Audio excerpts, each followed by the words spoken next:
Audio Jungle. Hi everyone. Hi. Thank you so much for making it on a Sunday. This is a Women's Day special event organized by Maintain, BFC and Luzo with this great salon. So I'm going to start a little bit about myself. My name is Hinshra. I'm originally from Kerala. I moved to Bombay just 2 years ago, actually just making it to two. And this is Yuba. Yeah, hi, and I'm actually based out of Bombay, born and brought up. We are both the co-founders of. Do I have to say Yeah, that? yeah, say Yeah, it. we are both the co-founders of Maintain. So the common thing between us was definitely our hair. We were both born with curly hair, As you can and see. yeah, managing our hair was actually a very big pain point for us, right? I remember like my hair started curling when I turned 10. Like I think that's when puberty hit, and I really couldn't manage my hair. I kept cutting it off.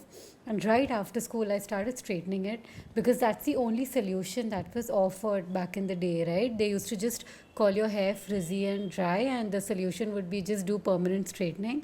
I ended up doing that for almost 14 years. And after that, that was like right after my second delivery, I noticed the volume of my hair had become half of its original volume, and that really scared me because I always had very thick hair. And that's when I started doing some research about curly hair on Google, and I came across this method called as the curly girl method. It's a book written by an American hairstylist. Her name is Lorraine Massey.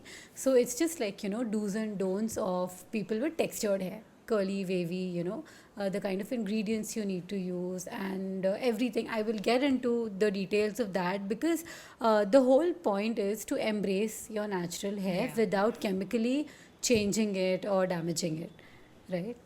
Yeah, and I would say even I had a very similar journey. Like growing up in Kerala, like most of us in the south actually have frizzy hair. That's what we call it. And I actually get my curly hair from my mum. So even she didn't know how to take care of it. And then you grow up, going to school. When you look at people around you, girls around you, they have like really nice straight hair. And even in the media back then, like, there was no representation for like my kind of hair. Like I always called myself the before of a Sunsilk ad. So when you kind of grow up with that, and then I remember like the straightening had become like so popular. Back in the day, it was actually straightening, then it became smoothing, then keratin. It had different names for sure. And then I took some pocket money from my brother, and I was like, I'm going to do it, without telling anybody at home. I'm going to like just do it. And then I straightened my hair, and I felt like an entirely different person. And the confidence that it gave me, till then, like everybody will be like, just tie your hair up, it's so poofy, it's so frizzy, different names were called. So I think it kind of like in 11th and 12th, when you want to look like amazing and stuff, like straightened hair really did that for me. But then I realized when I moved for college to Bangalore that again the same problem of my hair just started thinning so badly, and all of that density had actually gone down. And that's when even I discovered CGM, like through a common friend while I was interning in Dubai. And she told me, why don't you like stop straightening and just let your hair be? And there are these products that can help you. So that just opened the door for like something known as curly girl method. And for the first time, they felt some representation for like our kind of hair. And actually, Yuba and I met on a WhatsApp group. That's the fun part. We didn't know each other before. We like virtually connected. You can say that. And yeah, and that's how the journey of Maintain actually began, because we even met in person like after deciding the name of the brand, after deciding what we want to do with it, because the actual reason was on that WhatsApp group. Sorry. Huh, okay. On that WhatsApp group, we met so many women, around 30, 40 of us, who would just team up, buy these products from the US and UK together. So somebody would pay for the shipping on the website, and then we would all collect it maybe to a Bangalore or a Bombay and then send it out to other people. In fact, it was so expensive. Like one bottle of shampoo would be like 4K, the stylers would be another 4K. So as I was mentioning that Yuba and I actually met on this WhatsApp group, which had like around 30 to 40 of us. And the primary agenda of the group was how to get these products together from the UK and US, because none of it was available in India. And I remember one influencer took the effort of, making this group up, and she was like, we can get these products together, split the customs, import duty. It felt more like a community activity, and everybody was there just speaking about, their problems. It was mostly like a community that was evolving. And I think Yuba really stood out there because being a dentist, she is a dentist by profession, guys. She is also a mother of three beautiful children. And she used to always talk about the science part about the products. You know, she used to be like, this is why this ingredient is actually loved in the book and this is what needs to be followed. So I think we really connected on that basis. And she also had colored curly hair, which was a very unique factor back then because figuring out curly hair itself was actually quite difficult. And then she also had colored curly hair. So I was always kind of fascinated. We kind of hit it off like very well personally. And then we, got on a call. We decided, why don't we do something? Because, we have more and more women joining this group and all of them have similar problems. So why don't we create products in India itself? And that's how the whole idea of Maintain came about. But to be honest, we were like completely new to the whole industry of like formulation, how to go about with it. But that's when we realized we can actually start the brand with accessories. So in the whole regimen, even accessories are equally very important, like sleeping on a satin pillowcase, then using a heat cap, like how you get these home, salon hair spas done. You can like do the same thing at home with a heat cap. So we actually started the brand purely out of Instagram, like we made videos on our own, we put pictures. I think my sister-in-law helped with the initial logo and the stuff with the Maintain. And yeah, that's how we hit it off. And I was in Bangalore, like I was in Deloitte working there. And Yuba was based in Bombay even then. And that's how the whole journey really started. And we also started with a very small capital of 60K. I would say that it's a very big deal. And yeah, the journey just unfolded from there. And then we met in person for the first time in Bombay. And yeah, we never looked back, I think.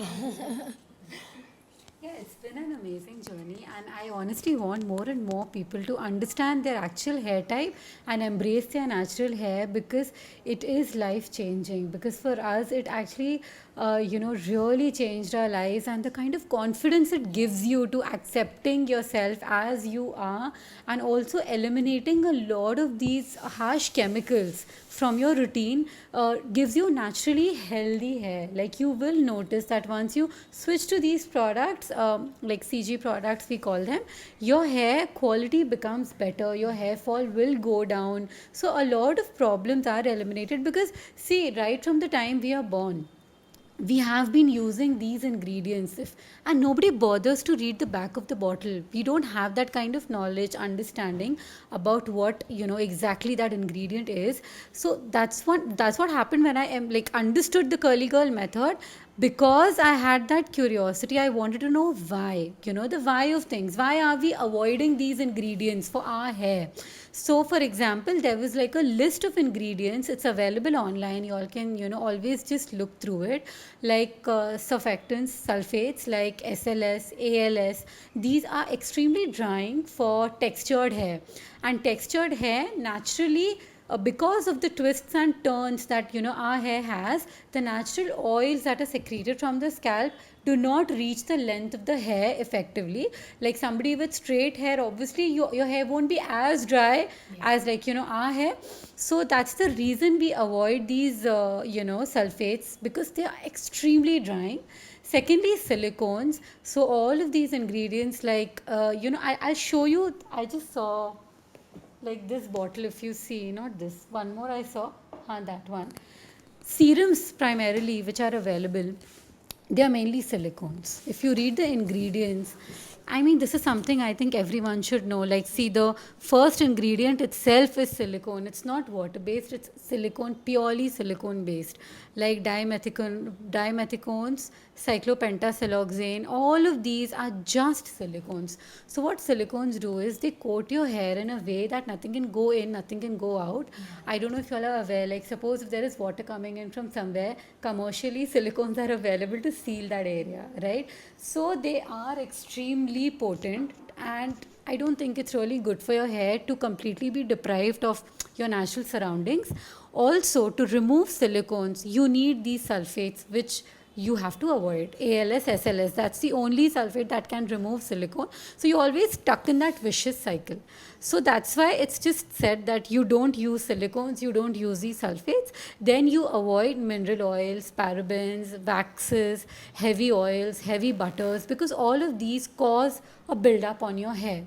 So, for curly hair to be able to, thrive in its natural, being, we kind of avoid anything which is too harsh for the hair, which will cause build-up. We keep it really clean, and with maintain. That was the agenda because we were so used to international quality products. We really wanted to bring that in India. So the whole point was to keep the ingredients as good as possible. In fact, that was one of the biggest challenges we faced initially. We were not finding some ingredients in India, and to source raw materials, we had to source them from US, Germany. That is why, if you see back then, our prices were quite high. But now we somehow figured out, we somehow figured out everything, and we got the prices down.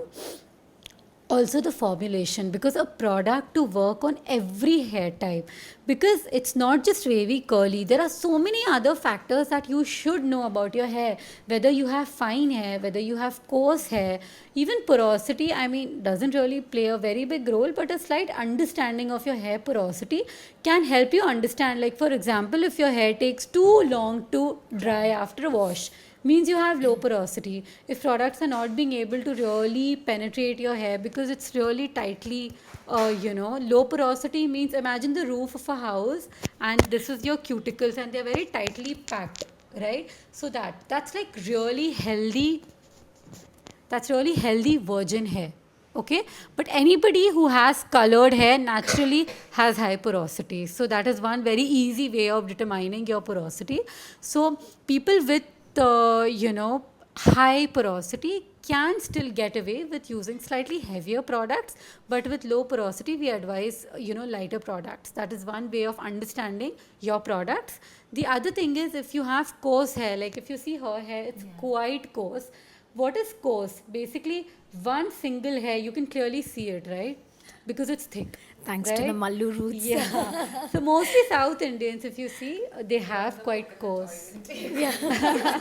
Yeah. So even the density is quite high for her. What is density? Density is like, imagine 1 square inch of your scalp and the number of hair in that particular area. So she has a lot more hair than me, and then a few more of us. So that is just the density. So the main deciding factor when you're choosing your hair product should be your whether your hair is coarse or fine, and your density, right? So these are the two factors you need to know when you're choosing. So people with coarse hair need to go towards slightly heavier products because that's what their hair needs. People with dense hair can also get away with using heavier products because so much hair is there, right?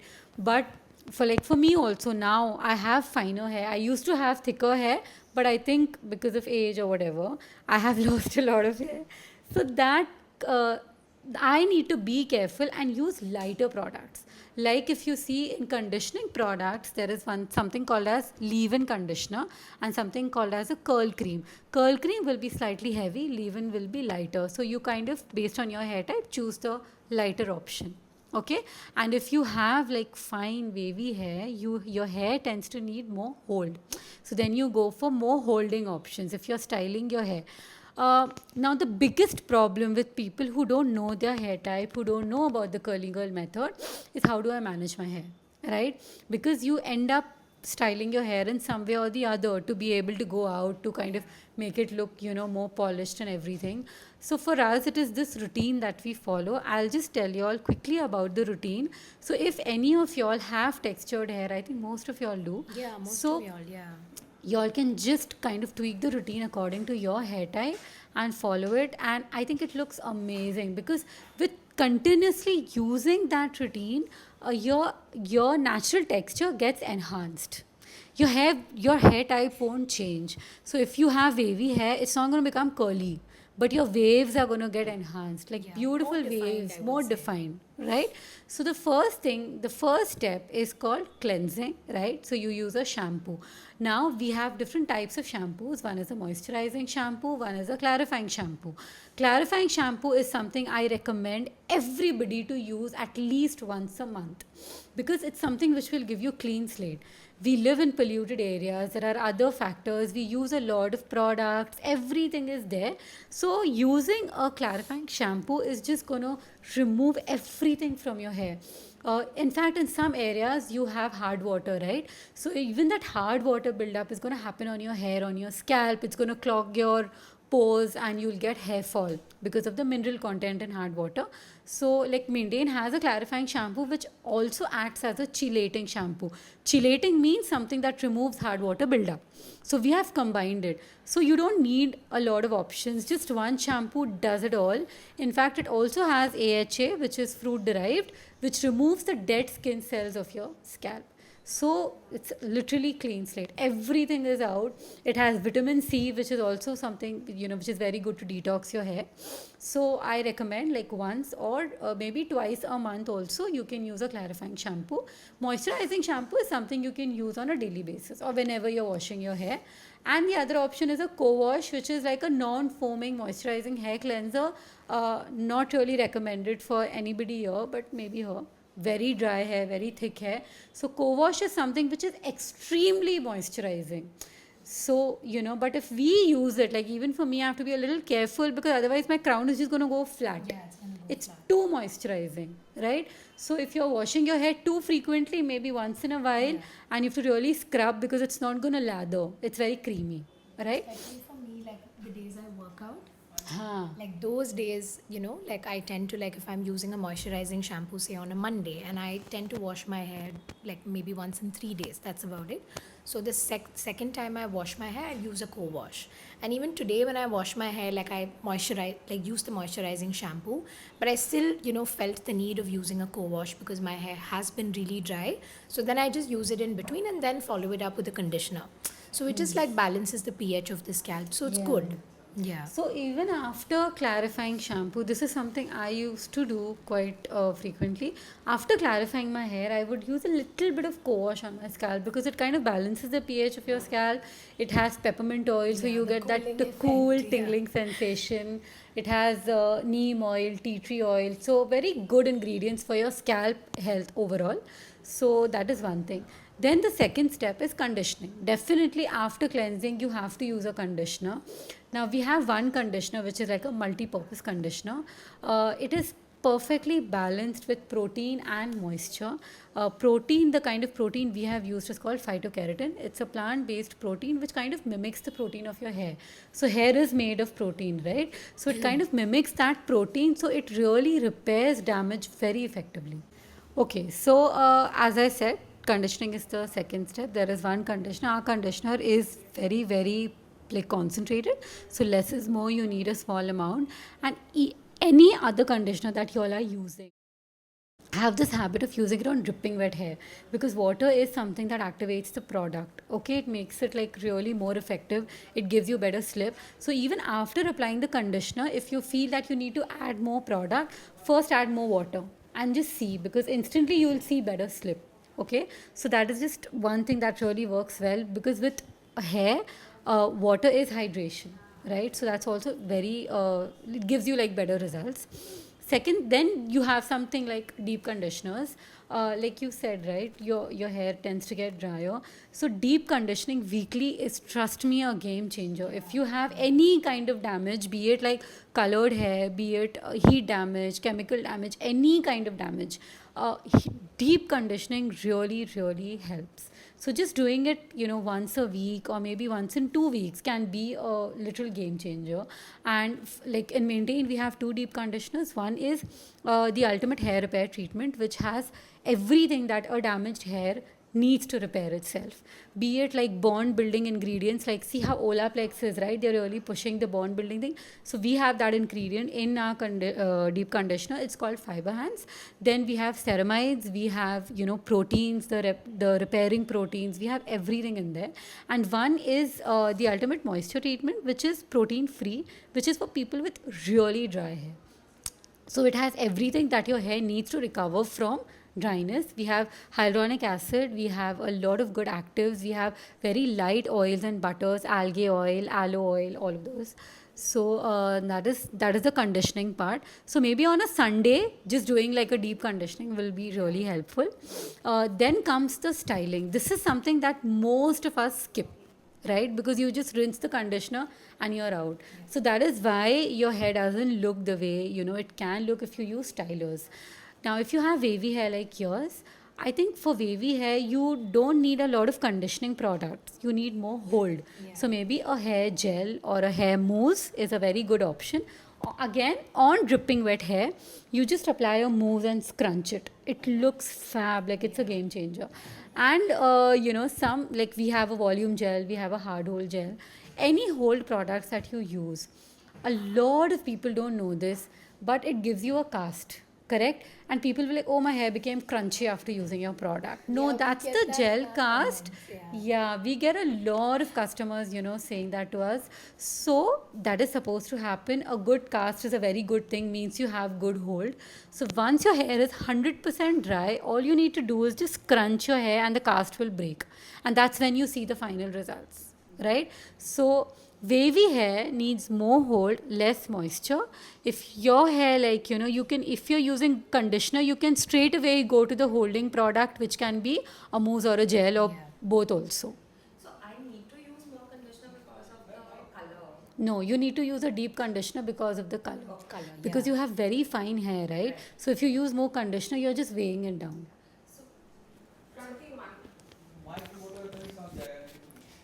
So, like a mask, is Yeah. that a deep conditioner? Yeah. Cool. So that's So maybe- actually that's what I use on a daily basis. Bond repair would be ideal for you because Yeah. you have bleached hair, right? Yes. Yeah. So bleached hair is like really dry. Yeah. So just a conditioner. I'm not saying skip conditioner. Use a normal conditioner, and then straight away you can go to the holding product.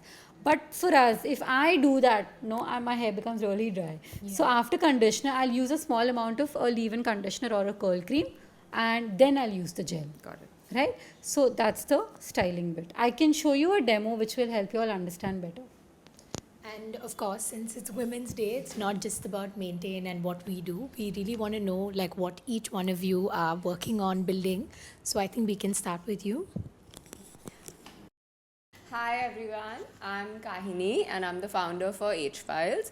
So what we do is we store your medical reports, your prescriptions, basically data management for all of your medical reports, but for your entire family. Because I founded this thinking that we go to different hospitals, clinics, and our data is just spread everywhere. Between all different doctors. I'm a doctor myself, but I also see how my patients manage their reports. I see how my family manages their reports. It's all in files. You'd either ask, your mom or somebody in the house to give you that one prescription, and sometimes when you really need it, you will just not be able to find it because it's all already buried like under these huge piles of files. So I thought it would be easier, to have it digitalized, have one space where you can, share it with your family because they also need access to your medical reports. You don't know when anybody needs it. And there's a lot of loss of data when you don't store it properly. So your treatment gets delayed. There are, you're misdiagnosed, and because of that, you either have to take multiple tests again. So to reach that final stage, because your treatment will only be good if your diagnosis is correct. So that's why I founded H Files. Hi, I'm Kranti and I'm the founder of Neon. Neon is a book and toy library for children, and Neon is on a mission to raise 1 million readers. So look forward to all your support. Thank you. Hi, I'm Rajashvi. I'm the founder of Messiah. Here is where you can wrap your little ones in luxury. We have beddings, decor, and loungewear, so everything in one place for children from 0 to 8 years. Hi, I'm Karashma, and I'm a co-founder of a brand called Style Tadka, which is like a creators of quirky products. So it's basically if any personality theme or you have any belief, this is where you'll find a merch related to that. So it can be t-shirt, it can be stationery products, it can be coffee mugs, or anything that you like. And so basically we've got women theme, we've got introverts theme. So whatever you like, if suppose you're a latecomer like me, for this event, you'll find a design or a t-shirt that talks about that, so yeah. Hi everyone, I'm Dr. Tejal Kanwar. I'm a gynecologist and the founder of Kleinetics. Kleinetics provides fitness, sports skills and strength and conditioning solutions for very young children from very early foundational years, and these solutions are provided to schools and preschools. So basically K5. We also provide sports solutions, sorry, cut. Sports for children above the age of 8. So why is this important? Now, as we all know, health, fitness is extremely important. And starting at a very young age, I realized when I was seeing my young adolescent girls in my practice as a gynec, PCOD is very common in girls. And it's not just in girls. Male sedentary lifestyle is also very common. So screens and devices are here to stay, but we need to take children away from the screens and devices onto the playground and not just motivate them, make fitness a part of their lifestyle. And that has to start very, very early in life. So we give content, curriculum, coaches, and equipment to schools, and that's where we want to transform the entire education system. Sports is part of education and studies. It's not just extracurricular, and that is what we are trying to achieve with Kleinetics. Hi everyone, I'm Apurva. I'm the founder of Bibliophiles. We are a kids products company where we provide everyday parenting solutions for new age parents. From the name, you can figure out we started out with books. Bibliophiles means somebody who loves books. We started out with books, and then we introduced as my Bibliophiles baby and my first baby both started out together. So as my older daughter grows and I encounter parenting problems which need a solution, we keep coming up with newer and newer products which help parents solve everyday parenting issues. Like the challenges you all have faced as women founders, compared to, you think men have that added advantage, which sometimes like we have actually faced these kind of things. Sure, like all of us. Yeah. I do. Yeah. One biggest thing that comes to my mind is dealing with vendors. Nobody takes you seriously. As a woman, nobody takes you seriously. They're always like, oh, if my husband goes and talks to them, It's they'll very be like, different. yes, even for a small sample, they'll immediately agree. But when a woman goes and talks to the vendors, they want a big commitment. They want a big order. They won't even show you their previous work. They'll immediately be like, अच्छा हाँ ये है इतना ही है ये देख लो. But if a man goes, they'll be like, अच्छा ये है ये है ये है. Even for, they might charge you a little more for a small sample, but for a man, they'll be ready to at least, they'll be ready to quickly agree to whatever. They'll quickly agree that, okay, you have a business, you will give us an order later. But for a woman, they'll be like, some Time हाँ pass exactly हाँ घर बैठे कुछ time नहीं जाता रहेगा तो कुछ दिमाग में आ गया इसलिए सैंपल बनवाने आ गई. So they don't take you seriously. That is one of the biggest. Now of course there's the name over the time, and people know, the vendors know my brand, which is why they. Oh, sorry. Now because vendors know my brand name, so they are okay. हाँ कुछ तो है. But earlier when I used to go to vendors, very big problem, and this is a big gender bias. I'm sure you also must have Yeah, encountered of course. it. I mean, even with us, like now we've been doing it for close to 7 years. And the way it started, we didn't start out as full-time founders. I can't say this to investors, but I can say this to y'all, that it was mostly a passion project. Like I was right out of college when I started this with Yuba and at my first job. And she was also, practicing as a dentist. Yeah, like up until very recently. And it's when, to be honest, Shark Tank happened for us that it was like a big game changer. Like it opened us up as founders. We met more people. We realized that we were like kind of cutting it so small, thinking that, oh, it's a passion project. Let's do whatever we can. We were just do. happy with Very in our happy in bubble. our We didn't know cocoon. the real potential. And then to when be we honest. saw the kind of numbers, you know, that other competitors are doing, like we had to do some amount of data digging, and we're like, dude, we should be like at there. You know, we started out early also. It's not just about the capital, it's really about putting yourself out there.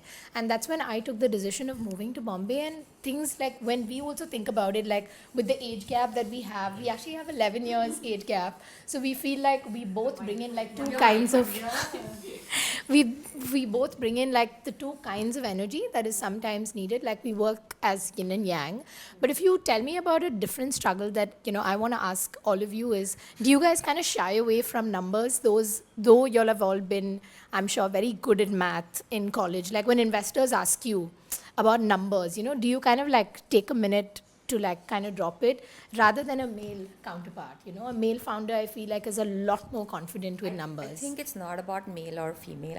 I think you have, each one of us has to work on numbers on it, every day. Yeah. You know, learn to, you know, have them on top of your fingers. Even if you don't have to go tell anyone, go tell your spouses or friends Yeah. about it. But it's about practice. It's about It's not. Yeah. I also feel it's about conditioning. It's how you're conditioned. Like males are like, when they were small boys, they're taught about being confident. So even if their numbers are not great, they can confidently lie about Just it. lie about But girls, they're taught to be a little bit more careful. In long run, you know. It doesn't help in long run, but it helps in at Very least timid, in the no? in the Like spirit, initially. you know, But it initially takes you for the- through like a true. difficult meeting. Yeah, Yeah. it takes you, because that confidence takes you, and that investors and everyone, they invest on a person. Yeah. So they look at how confident the person is. Whereas a female, like with the conditioning that we've received Yeah. over the years, we are very like we'll think, we'll try to present a very proper picture. We will not be Very able to. risk averse, I would We say. are very risk averse. Confidence is also, you know, We we can't don't want to confidently bluff. lie and bluff Yeah. and say, oh, Yeah. we're doing this. Yeah. And that kind of like, you know, I think a very smart investor needs to look into like, you know, who's, you know, worth the talk or worth the salt. Yeah. Like I remember when we pitched, remember our first pitch with Smart Sparks, they kind of like didn't take us seriously for the first round, you know. investors don't. They were like, oh, two females, is there another male founder also joining y'all? And it's a direct insult where, you know, you've built this so much, you can always do it yourself and all of that. And then I think with how we progressed, like they did end up investing because they liked us and they liked the product and everything. And now I think they feel a lot more confident in even maybe doubling down and telling us, you know, you guys can do this and do that. But for that initial thing, we really had to put in the hard work. No, but they always have that doubt in their minds whether are we serious about the business. I feel. I do you know? feel like I was going to talk about that. Like, I feel we have a lot more things to juggle. Exactly. Superwoman. And that makes them feel that we are not as serious about our Yeah. business. They're not that committed. But I They feel feel- we are not as committed as we are Correct. to our families, But or what This is out of choice. Or we for won't men, they don't have choice, prioritize. They have to go out. No, and it's not Yeah, even that. yeah. I feel like, why don't they come and put dinner on the plate every day, and then maybe we'll be able to stay longer in office. Right. Yeah, because Yeah. see, like even if both the parents are working, it is the woman's responsibility It to look is. after the household, Correct. right? We are the primary caregiver. Yeah, Yes. that has to be us. And that, by the way, very happily, so I wouldn't have my husband running the show. No, but then it's seen as we are not as committed towards our business because we are Yeah. not giving those many hours. they Giving those many hours. they Because also if you're not think that able we to do might that, not you might have to step prioritize. down, Yeah. right? Yeah, we might not prioritize work Yeah. over family or over kids. That is what the investors or whoever is judging us, What I they want to feel. say is that, first of all, if I was the investor, okay, and I would also want the person to be committed full time, right? Yeah. So we also, if we want investors and them to take us seriously, then we have to commit full time. It cannot be a part time gig. Yeah. We have to give them that because finally they are putting their money or money from their LPs over there. Yeah. So I feel we should work towards that and present that perception. There are enough corporate women also who are putting in full time, and I we know, should I know. not shy away from putting ourselves out there if we want to be taken that seriously. No, the problem is we are questioned. No, even if we are full time, Yeah. even if we are That I serious, agree with. That, That perception is bias what- is always there. in I'm their talking mind. about that bias. married, you have a kid, Yeah. you know, Yeah. you're given that time. Yeah. About that. Like if I have a dinner plan at 7, but I am still coming earlier, which they are not seeing. Yeah. Yeah. Right. Yeah.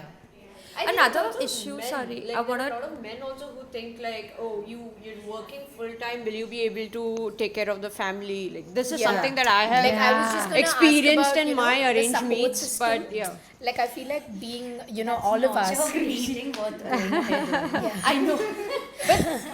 No, but It that's kind a of very resonates, right? obvious That's the question. It society. just comes up. When you're growing in that society, so that kind of also conditions you in certain way how you're looking at the business, how you're going to go ahead and take care of it. So all of these things. I mean, somewhere when the investor asks you such question, when you're asked about it at home, this is somewhere it affects. it's a right? constant It's a question. constant. Is Yeah. it all men? I think isn't it a generalized statement that that's just how they all think, or Almost all, I because think, depends investors again. also, if you look at it, I mean, there are very few female investors as Yeah. well, right? Yeah, So when you're that's pitching, also there. you're also pitching to them. So I'm a solo founder, so generally my problem is always. They were like, oh, you don't have a co-founder, don't you think you should have a co-founder? Yeah.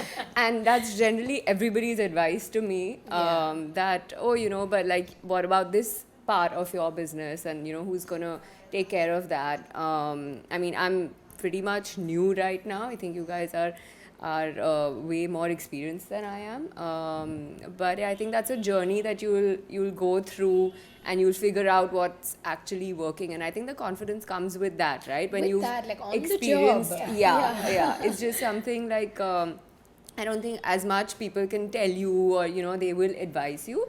Of course, it's good advice, but some of it can also be bad advice, right? Yeah. So you just have to figure out I think there where are it ideal is. advices, and then Yeah. there will be advices that are ideal to you. Yeah. So, yeah. you know, So you need to kind of just figure Yeah. what works for you, because I think only you will know your vision the best, right? best, yeah. And your vision obviously will change with time. I mean, it shouldn't be really fixated on one Fixated, thing. of course. And you just, kind of pivot into whatever comes your way. Comes your way, yeah. But yeah, I don't think it's more of like a men and women thing. I think it's also a lot to do with your vision and like what you're trying to create. And yeah, I think that's. And That also way- another thing, go ahead. I'm also a solo founder, but I feel it depends on like what you're trying to build at that point, right? Like if you can manage it, if you can't manage it. Like since I have been looking for a co-founder, not because anyone has told me to, but I just feel like if I want to scale in a D2C brand, I do need someone to look after one vertical while I look after one vertical. But really helps.